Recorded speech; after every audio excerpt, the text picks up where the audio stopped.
রাজধানী ঢাকা সহ দেশের বিভিন্ন এলাকাত ভূমিকম্প অনুভূত হই।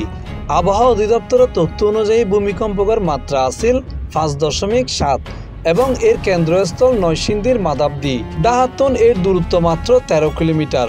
শুক্রবার নভেম্বর 21 তারিখ সকাল 10:38 এই ভূমিকম্প অনুভূত হই। ভূমিকম্পে বিল্ডিং ও রেলিং ভাঙি পড়ি রাজধানীর বংশালত অন্তত 3 জন নিহত খবর পাওয়া গিয়ে।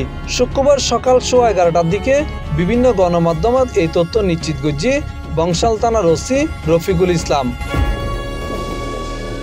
জানা গিয়ে বংশালত কসাইতলিত এক 5তলা ভবনের রেলিং ভাঙি পড়িলে 3 জন পথচারী নিহত হয় এবং 1 জন আহত হয়। বিভিন্ন গণমাধ্যম সূত্রে জানা গিয়ে নিহত 3 জনের একজন হইয়ে স্যার সলিমুল্লাহ মেডিকেল কলেজের 52তম বেসর রাফিউল ইসলাম। ওই শিক্ষার্থী মেডিকেল কলেজের পাশে বংশাল কসাইতলিত পরিবার সহ থাকতো।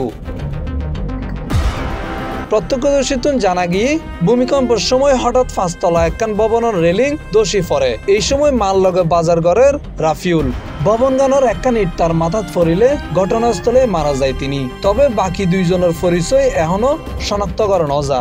এই ঘটনায় রাফিউলের মা আহত হই।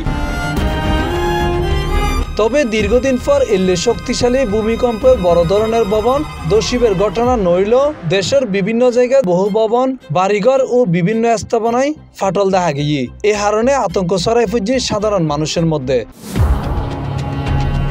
ভূমিকম্প বিশেষজ্ঞ অধ্যাপক মেহেদি আহমেদ আনসারি প্রথম আলোর দেওয়া সাক্ষাৎকারত হইয়ে বাংলাদেশত এলে ভূমিকম্প হইবের হতা।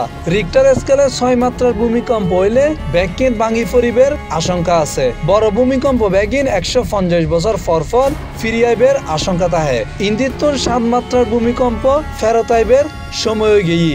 এ কারণে আজির এই ভূমিকম্পের পরে ব্যাগগুলোতে সচেতন ও সাবধান ফরিব। Mohammad Nizamuddin Tipu, C+ TV, Chittagong.